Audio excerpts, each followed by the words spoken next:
Yeah, it's sort of like hemophilia. It sort of repeats in every generation, I think.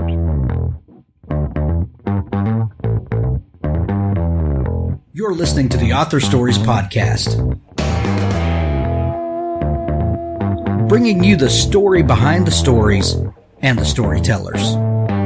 Margaret White, Terry Brooks, Sheena Kamal, Matthew Quick, JT Ellison, Walt D. Williams, Brad Ford, Corey Doctorow, Brandon Sanderson, Robin Mom, Ernest Klein, Jim Butcher, Sherwin Harris.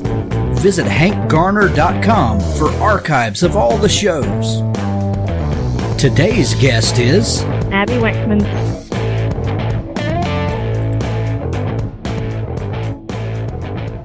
Thank you for listening to Author Stories. We are now more than 350 episodes in and not slowing down anytime soon. It's because of you, the loyal listeners who tune in each day to Author Stories to hear the best author interviews around, and I just wanted to say thank you. On the right-hand sidebar of the website at hankgarner.com, you can find links where you can subscribe to the show, and it helps other people find the show. The more people subscribe, the higher we go in the rankings, and the easier people find us. I'd like to thank some sponsors this week for helping us bring the show to you.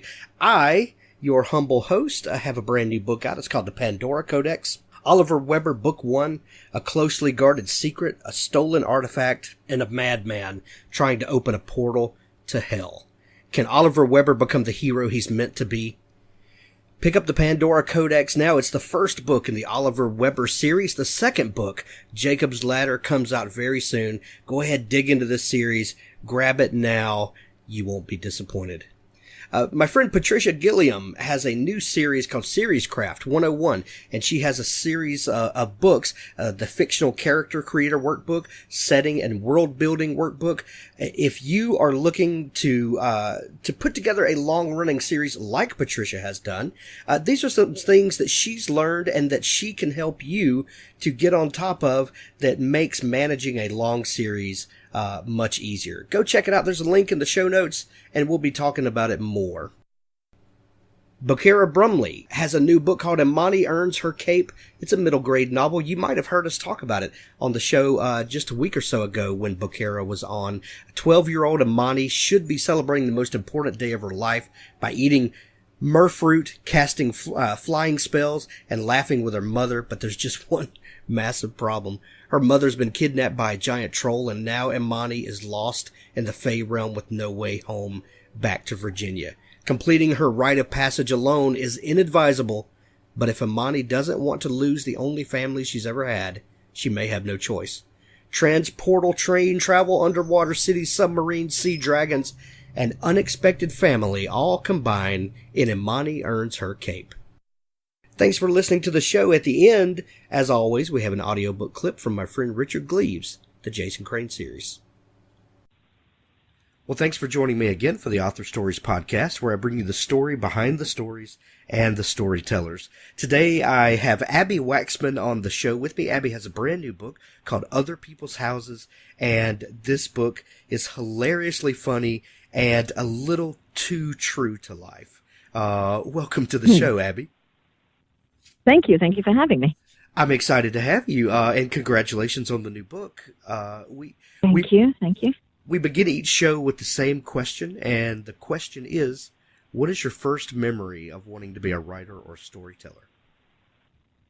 Ooh, that would actually be super early because my mother was a novelist, a murder mystery writer, and so it was always just what my mother did, and so I kind of assumed that was what that's what grown-ups did, is that, they would go into a room, there would be a sort of all-pervasive smell of cigarette smoke, and then they would emerge a few hours later and make dinner.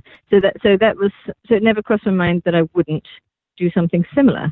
I guess if I'd grown up the child of a garage mechanic, I would be fixing cars. But and then in terms of wanting to, I just always did.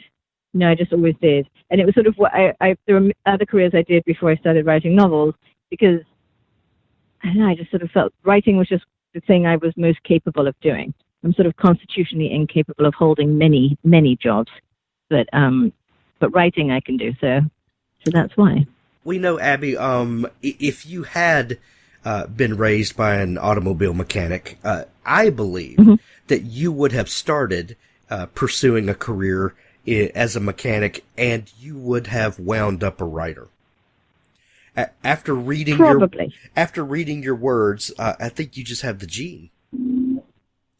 Yeah, it's sort of like hemophilia. It sort of repeats in every generation, I think. Right. It's the most fun thing I do. You know, it's a thing that I do and did do for many, many years for no pay whatsoever. And so, yes, you're right. It would have been, although probably my car would have been in better shape than it Probably. is. But yeah, I probably would have ended up writing anyway. My father was also a writer, advertising copywriter. My grandfather was a writer. So it's sort of a genetic abnormality. There's a really funny line in your bio. And I got it right away, and I just pulling up right now so I don't misquote it.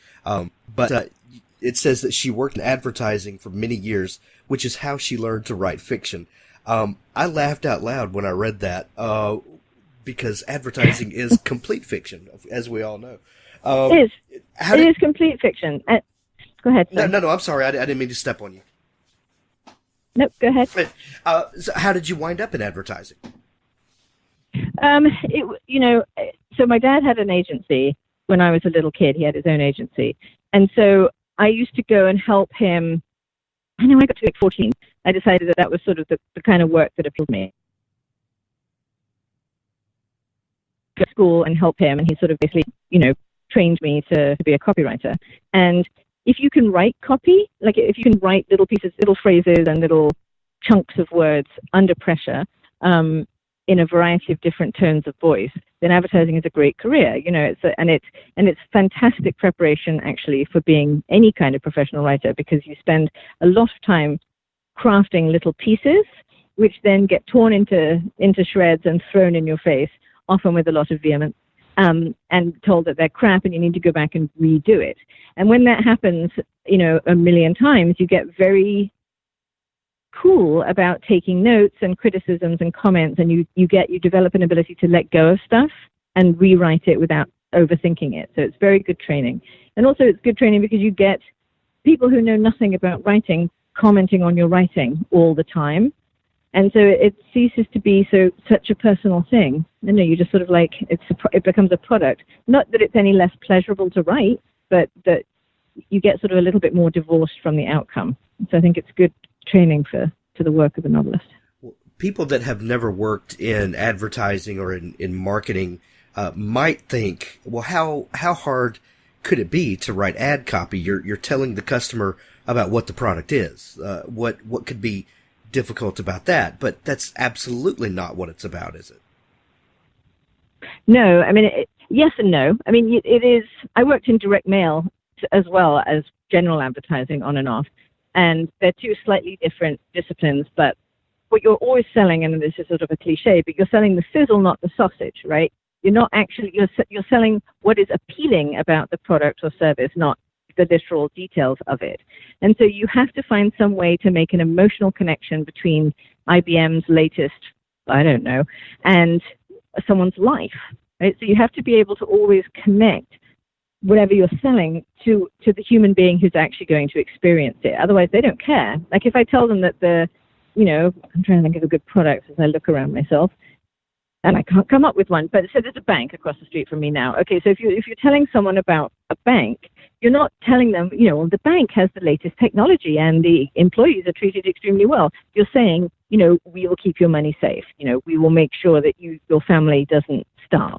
It's never about the literal qualities of the product. It's about the emotional qualities of the product and the emotional benefit to the customer. And so then again, you're practicing over and over again how to connect with people on an emotional level and how to look at life and find out what is the sort of emotionally resonant nugget about everything. Everything has a nugget, even, everything. So. And I would think that as a novelist, that skill of bringing the sizzle and not the sausage would be crucial, especially when you're thinking about showing and not telling, because anyone can say that the plate had a sausage, but to guide the reader through the room and describe everything about the experience but the sausage on the plate I would think that skill would translate beautifully to novel writing. I would hope so. It's something that I struggle. I mean, the things that I'm weakest at as a writer are actually the things that advertising help you with, like long form plot or story structure. I'm much better at writing characters or writing dialogue than I am at plotting. Doing a really intricate plot. So it's I can see where the weakness in my training show up in my novels. But that's okay because the goal is to get better every time, right? So the more I write, the better I get at those things, I hope. And the beauty of great novels is that the character is plot. If you can make the reader care about a character, you will go on whatever journey that character is set out upon because you love the character. Totally, yeah. I mean, action as character is a thing I constantly have pinned to my notice board. I try, because my characters tend to sit around and yatter, mostly because that's what I do as an extremely lazy. Oh my goodness, sorry, my car alarm just went off. Sorry, it's all good. I'm standing on Larchmont Boulevard, which is where the books are all set. But action as character is important because what someone does tells you who they are. Right. But my characters tend to sit around and talk to each other all the time because I'm lazy and I like to sit around and talk. And, I have to constantly remind myself that these are not me. I'm going to get up and go do something. Right. But yeah. So what brought you to novel writing and I've read that you have an amazing list of clients that you've worked with in advertising. What made you want to tackle something long-form fiction? I had my own agency in the early aughts. It was an interactive ad agency in New York, and a partner and I had started it, and it was going fine, and then suddenly it wasn't going fine, right? Because the whole internet bubble went pop, that first bubble back in the day. And I wanted to quit working, have children, and write books. It just was what I was ready for that next phase in my life. And as I said earlier, having that to me is what a mother does. You work, you write, and it fits in nicely around rearing children. Of course, I was semi-delusional because I had this idea that I would write while the baby slept, which is ridiculous, ludicrous. Because babies don't sleep. Everybody knows that. They don't sleep, and when they do sleep, they wake up at precisely the wrong moment. And when they sleep, you want to sleep anyway, but I didn't know. So then I started doing that. I had kids, and I started writing whenever I could, but then I had 3 kids in 5 years. And it took me 7 years to write that first book because I didn't have time, to really sit down and work on it. It took me an hour or two every few days was all I would get, and I sort of slowly but surely worked on it until it was done. And I wrote 1 or 2 books before then that were total crap. It's just it's constant. You finish it, you put it away, you come back to it, you're like, yes, I put it away in a study drawer, and you start over. So you just keep going and going and going. And so now I get to write every day because my kids are older. And yeah, I feel very, very, very fortunate. That first book that you had published, was that The Garden of Small Beginnings? Yeah, that was the first one. Yeah. I had actually ghostwritten a novel before then for a celebrity, but it was, for her. She quote unquote wrote it. So so that book exists. It's out there somewhere, but it doesn't have my name on it. What was that experience like? We don't have to go very deep into it, but was that a good experience for you getting to tackle the novel writing without any of the dread of having the first book out with your name on it and wondering, how it's going to do? Actually, yes, and until you'd put it that way, I hadn't really thought it through. But yes, and in fact, it was a very good sort of in-between, right? Because I was writing someone else's story. Not that she had, she gave me very small amount of input. She said, I want to write a story about a girl who has everything and loses everything and moves to New Orleans. That was literally the input that I had. And then the agent was like, and you have 6 weeks to do it. So it's like, okay. So it was a writing assignment, but it was writing a novel. So in many ways it was great because it got finished, it got done, it got out, it got good reviews, even though, everyone was sort of like, oh, who knew that, her name knew how to write. But, and my name wasn't on it, but my name was on the check. So, that was really what mattered. And so, yeah, in many ways, that was the beginning of proving to myself that it could be done. Awesome. So tell me about the first book that you wrote with your name on it, The Garden of Small Beginnings. What is that book about, and who is the main character that we encounter? That book is about a woman named Lily who is a widow, young widow with children, little children, and she lost her husband, and they had a pretty good marriage, but it was normal marriage, and they squabbled from time to time, but they were very happy together. And she lost him very, very suddenly in a car accident. And the book starts about 3 years after that has happened, and she's sort of gotten herself to a place where she thinks she's doing fine, she's sort of trickling along in hand. Of course, it's not, she's basically barely holding on, but making it. And then as her kids grow older, they need more from her, and they themselves need to sort of move forward out of grief very differently. And then she takes a gardening class because of through a work-related thing, and with her sister. And over the course of the gardening class, she sort of gets her life back.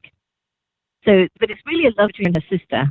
And in general, I'm very interested in sisters and in family relationships and in the kind of conversations and relationships we have with people we don't know very well as well, and how those small relationships, like the conversations you have with the checkout girl or conversations you have with people in Target, how those small conversations are actually little steps back to sort of human life. You end up sometimes having quite philosophical conversations with the checkout lady at Target, and there's sort of short nuggets of like, well, life is like that, or yes, well, my sister had, people, you have this really strange sudden intimacy where you share information precisely because you're never going to see each other again. So I'm always interested in these little things, and so the book is about how relationships, both a really deep fundamental relationship like a sister, and she has a lovely sister who really cares about her a lot, and between you and your children, and then between you and complete strangers, how those combine in a sort of serendipitous way to move her out of her grief and to get her started. And then she appears actually in other people's houses. Lily and the guy she meets in the first book, Edward, show up as side characters in the second book. And then the characters from the second book show up as side characters in the one I'm writing now. So these three books are all set in this neighborhood that I live in. And so they go together as a little trilogy. I love it. One thing that I love about your writing, Abbi, is you are very witty, and there's a certain element of comedy is not the right word, but of lighthearted. Witty is just the word that keeps just coming back to me, but almost sometimes a razor sharp wit, and sometimes just a wry wit that keeps you kind of nodding your head and chuckling as you read along, because there are very serious subjects, but sometimes life can't be taken too seriously. Is that a conscious effort for you when you're writing to add a little levity here and there, or is that just how you approach the world? Probably the latter, but a little bit. I mean, the thing is, it turns out that I can't write very serious novels, which is good because that was never my intention anyway, thank God. But it was like, I'm not going to write the next great American novel. So that's okay, because I don't feel that way about life anyway. I don't feel like it's all that serious. I feel like it is quite, sad and it can be tragic, and people have a lot of frailties, and there's a lot of things that suck about life, and that people, politics and famine and war and et cetera, are all very, very serious. But the actual reality, everyday, moment-to-moment experience of life, I find quite amusing. I think I tend to see the funny side of anything. And maybe partly it's a British trait. Like, British people are we tend to, when things are at their worst, we tend to be like, this can't possibly get any worse, and start laughing about it. Like, it just becomes ridiculous that things have become so awful, and the house is burning down and the dog has run off, and and you're just like, yeah, and you just have to start cracking jokes. It's just the way that we are sort of nationally, and that's how I feel about life. And I think Americans often, English people are very snobby about Americans' sense of humor, and they say, oh, Americans don't have a lot of irony or they don't have a lot of sarcasm. And it's complete bullshit. Actually, Americans are hilarious. And I find that Americans, particularly in big cities, which is mostly where I've lived, right? New York and then Berkeley, San Francisco, and now Los Angeles. People in the cities are just as ready to see the funny side of it. They're just not quite as mean as British people. British people will laugh if you trip and fall in the street. An Angelino will come and help you get up, whereas the English person is leaning weakly against the nearest lamppost, laughing uncontrollably because it's just funny. So Americans are kinder than British people. But yeah, I mean, I just think life is full of ridiculousness.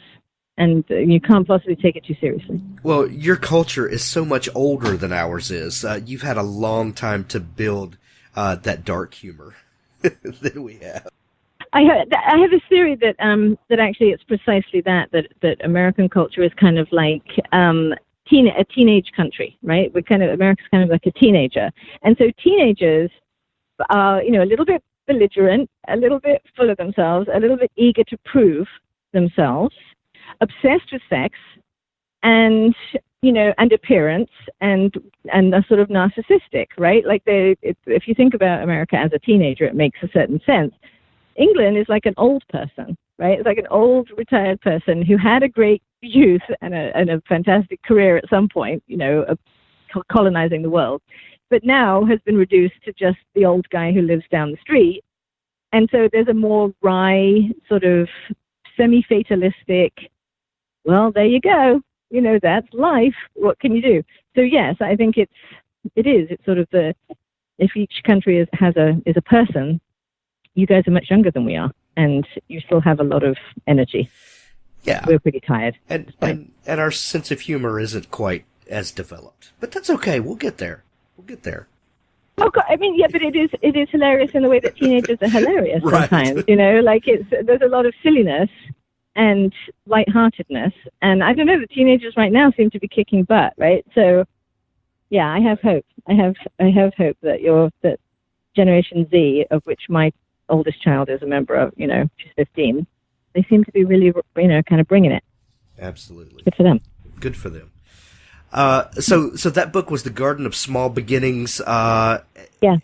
Who was the publisher for that? Same, Berkeley. Gotcha. How long did it take you to secure your publishing contract?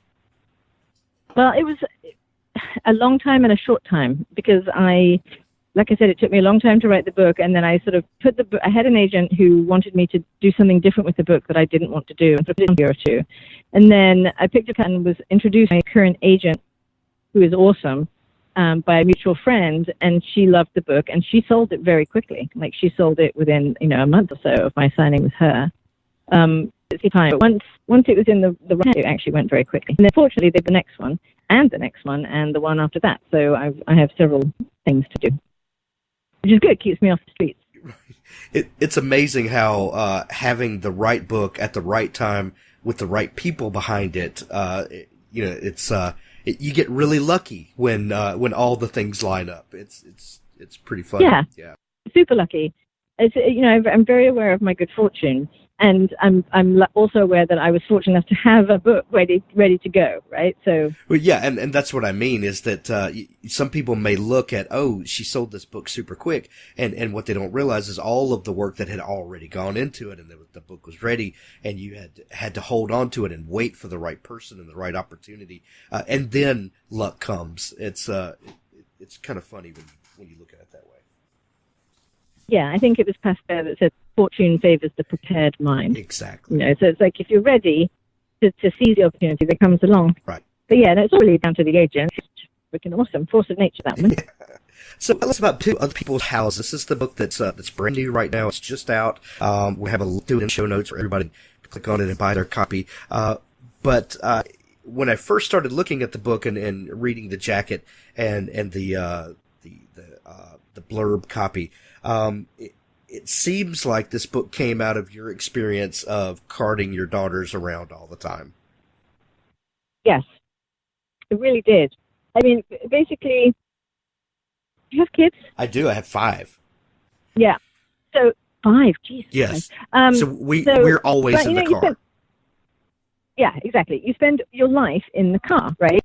And you're driving around, and you're often driving around with other parents who are driving around, right? You all arrive at carpool, you all arrive to drop off, you drive to pick up, you arrive at the football game, etc., etc., right? So you find yourself in just sitting and thinking, well, I found myself just sitting in cars waiting a lot, and then looking around at other women sitting in cars, and fathers, of course, sitting in cars waiting, and you start to think, does everyone else feel this massive sense of ennui that I feel, or are they all, like, crushing it? Like, are they all thinking, God, this is what I always wanted, to sit in the front of a minivan and wait for children who are going to throw themselves in the back of the car and not even say hello? Like, I don't know, it just struck me as, here is one little constant that all parents from all socioeconomic backgrounds, all countries, all everything, experience at once, which is sitting in a car waiting for your children to come out of whatever flipping, activity you've signed them up for, probably at force, right?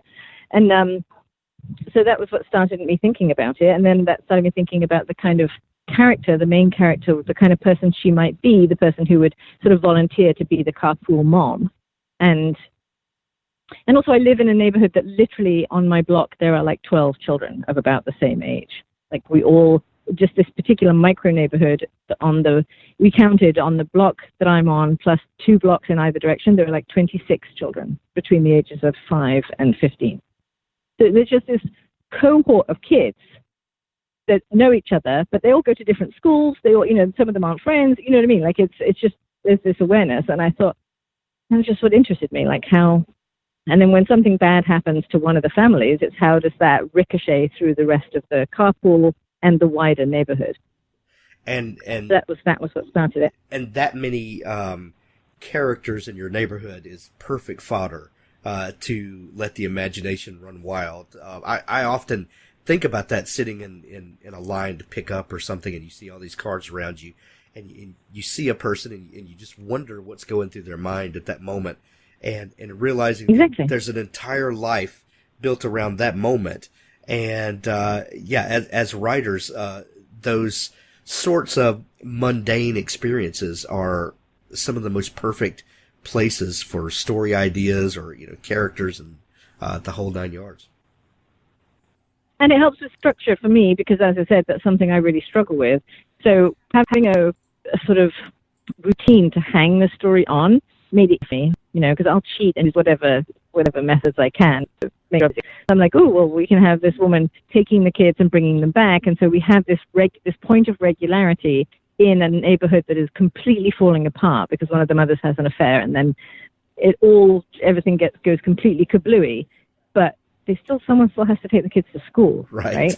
Which is the other thing about being a parent that's weird, is that your life could completely go to shit, pardon my language, and the kids don't care. Right. Like, they don't care. Right. They still have a schedule. Kids, they have no idea. They have a schedule. They got crap they got to do. They got to watch Pokemon. They need to know what, and so they don't care about you. And you can't let them see that you are upset, right? Or at least you're trying to keep it together for the kids. You're trying to, maintain some kind of emotional solidity. And that's interesting because that's a tension inside every individual character in the book are all experiencing this thing that's happened, and it resonates for all of them in different ways, but it impacts all of them in different ways. So, yeah, no, I loved writing. I really enjoyed writing that book. It seemed to sort of go along on its own, which is always pleasant. The one I'm writing now is not.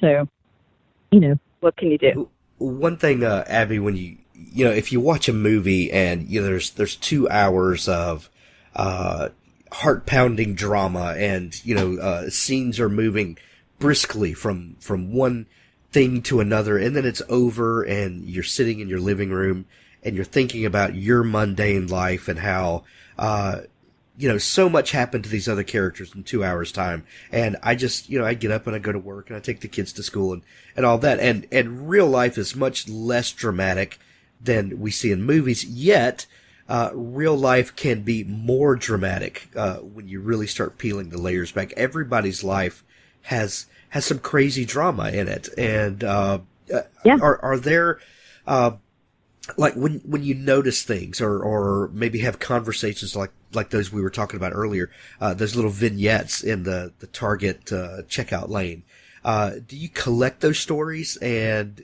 think, oh, this is going to be great in a book somewhere? Or, like, are you actively collecting those stories from people to weave into your books? Yes. No, I'm a terrible thief. And I basically, especially if I'm in the middle of a book, like right now, like everything, all I can think about is when I get a moment to think about anything other than the practicalities of one more bowl of pasta, then I'm thinking about the book. And so everything I see or experience, I'm like, just like, oh, I could put that in, or I could put that in. Yeah, everything. Oh, good Lord. Sorry about all the honking. And also I've noticed getting older is good because I'm now sort of middle-aged, overweight woman and essentially invisible to the rest of the world, which means I can sit and observe everybody in complete peace, which is fantastic. So I sit there at work. I go and work in a coffee shop, and I sit there with my headphones on, but no music, and just basically listen to what everyone is saying and doing and watching, and no one's thinking. So, oh, good Lord, with the honking. I'm sorry. That's quite all right. I don't know why this person is. I hope you can edit that out. I do apologize. But anyway, so yes, no, I steal whatever material I can. And I actually don't read fiction while I'm writing fiction because I'm so worried that I will either throw myself into the slough of despond because it's so good. Right. And I'm like, that's it. I can never, that's it. I should quit. They don't need me. They have this person. And there's no point in me writing anything else. Or I just I'm like, oh, shit, that's such a much better idea than the one I had. I should just steal that. Right. I don't tempt myself. I don't read regular fiction while I'm writing regular fiction. I read murder mysteries. Do you plot out your books ahead of time, or do you just kind of see what the characters are going to do each day? I wing it, and then this is my process. I have an idea and I write 10,000 words, like really fast. The first 6 chapters, right? Bang, bang, bang, bang, bang. Then I panic because I have no idea what's going to happen next. So then I sit down and I write everything out on cards and stick it to a notice board. And then I go back and I write some more, which have no relationship to what I put on the cards at all. But putting it on the cards made me feel better where I was. Then I panic again and freak out. And I usually spend 2 weeks like, I'm never going to be able to finish this book. I have no idea what I'm saying. These characters are both mundane and banal, and there's no plot, and oh God, and all this kind of stuff. And then I put them on postcards again, and I stick them to So basically, it's a process of running really fast, and then stopping and panting with my hands on my knees. Right? God, I got to get in shape. And I pin things to the wall, and then running some more. And it's really a complete cluster from beginning to end. I have no idea what's going to happen. And is that the part of the process that you're in the middle of with book 3 right now? Right now I am in the middle of like literally just staring in horror at the screen. I've restarted this one like 5 times. This is the hardest one I've ever written. It's really been kicking my butt. But you know what? You have to keep going. Yes. Otherwise they might make me get a real job. Right. So right. And nobody wants that. I just have to keep plugging along. Right. So, good God, man. What do you? I wouldn't last a week. Right. What do you think the difference is when a book is really flowing and one that you have to really work at? As a writer, and of course you're gonna show up and you're gonna work on the book every day because that's what professionals do. But what do you think the difference is in the creative process between those two? I don't know, because if I knew, I would avoid the second one. Exactly. I don't know. I think what I'm lacking in this one that I had in the first 2 was a clear idea of what the through line was, like what the character was to go through and where she was going to end up. And with this one, I get confused about this main character who is less like me than the characters in the previous 2 books. And so I'm also questioning my ability to write a millennial character. She's 30. And so I feel like this one, I'm more riven with self-doubt than I was with the previous 2. And also, my dog has had surgery. My kid, has been having problems at school. Like a million other life things have happened at the same time. And that really is more derailing than I would like to admit. It's like if I go to work every day at the same time, I get into a really good rhythm. If I don't, which is what's been happening over the last sort of 4 months just in my private life, so things have been very, very hectic, then it's much harder for me to maintain that flow. And that's okay, you know, just the way life is. You can't, I think people think that writers, not all people, but I think some people have this idea of writers as you know, we have all this time to sit and think, what are we going to do and what are we going to say, and drinking coffee and putting our feet up, which does happen some of the time. But some of the time, it's really just like shoveling shit from one side of the stable to the other. It is. So it is, and it's a lot of it. What I think what baffles a lot of people is that when you become a full-time writer, you really have the same amount of time to write that you used to have. All of the other time is just filled in with other stuff, and you. You know, it's marketing. It's you know, it's working on this part of the business or that, and then you wind up still trying to steal an hour here or there to write. It's crazy. Yeah, and it always, for me at least, feels like it's the first thing that gets pushed off. Exactly. You know, and you know, it's like, because on some level I always feel like I can make it up later. You know, and as the deadline approaches, that feeling gets less comfortable. But, you know, if your kid needs to go to... My dog needed CCL surgery on his knee, last week. So, you know, so I didn't work. You know, I took the dog to the thing for his surgery, and then I got the dog and brought him back. And you know what I mean? Like, that stuff comes first because it's not a real, quote-unquote, real job. Like, no one is expecting me to show up at a bank at 8 in the morning and put in my time. Right. You know, you have to motivate yourself, and that is both a good thing and a bad thing. Right. Exactly. So it's a blessing and a curse, right? Because you have to make yourself do it, and I don't know about you, but I'm really lazy about it. And then other stuff gets in the way so easily. I don't know, 5 kids? I don't know when you have a minute to do it. Like, how old are your kids? My oldest is 22 and is graduating with his bachelor's degree in this spring, and my youngest is just about to turn 14. Okay, so you're slightly ahead of me. I have a 15, a 14, and a 10.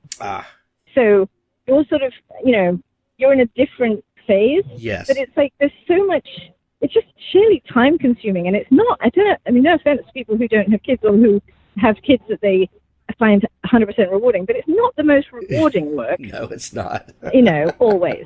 It's not. There's a lot of it that is deeply, deeply unappealing.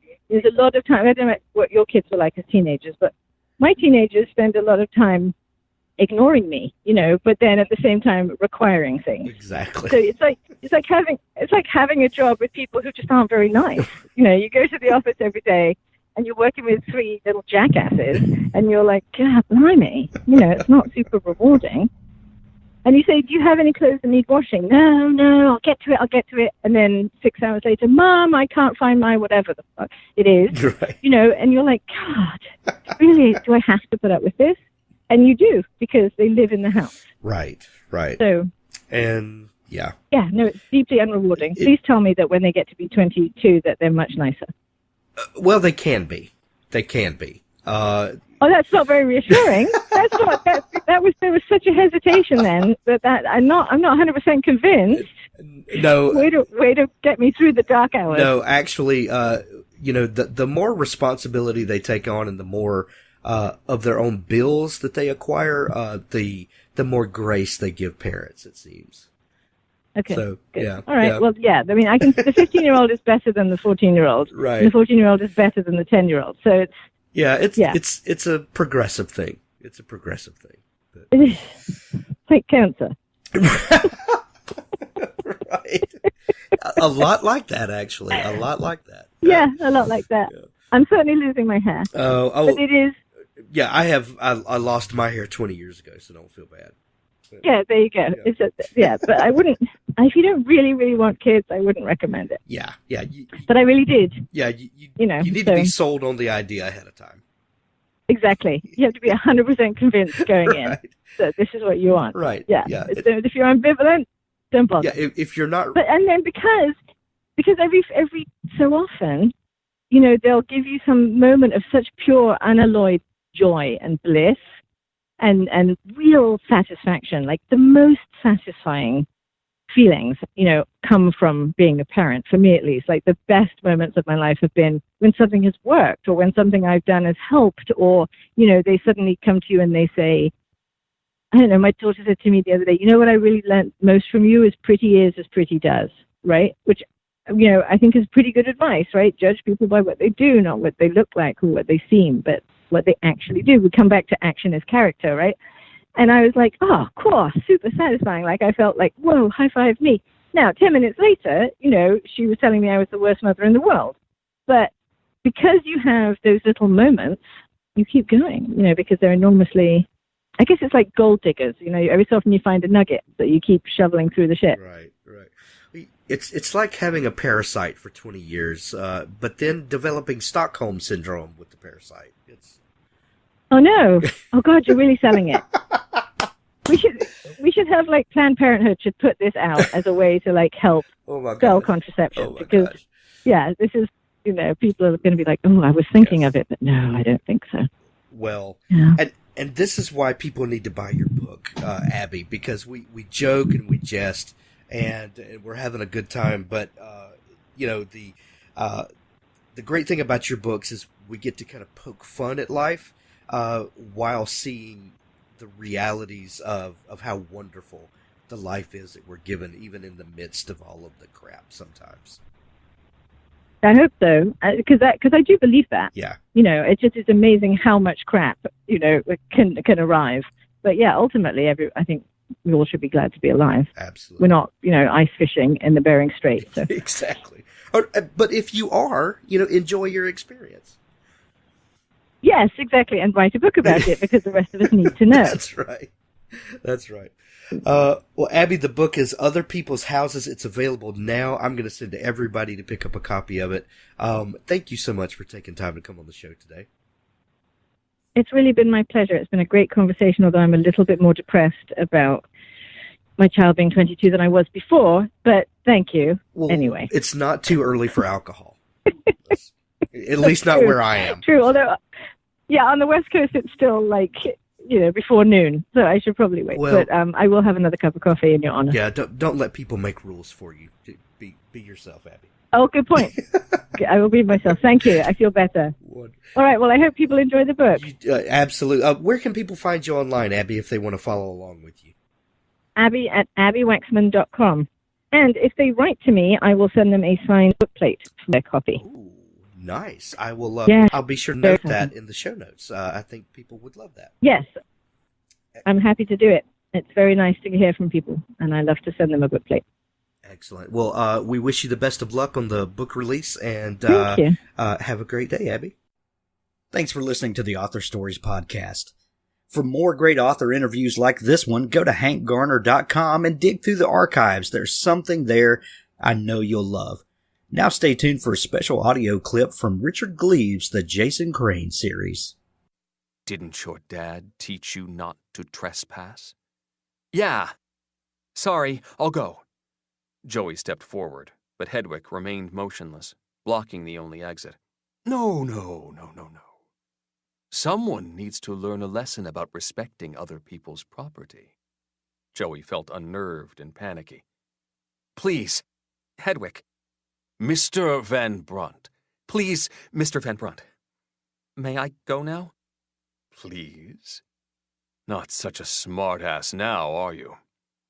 His voice grew flat and contemptuous. You little bastards think you run the world, but you have no idea.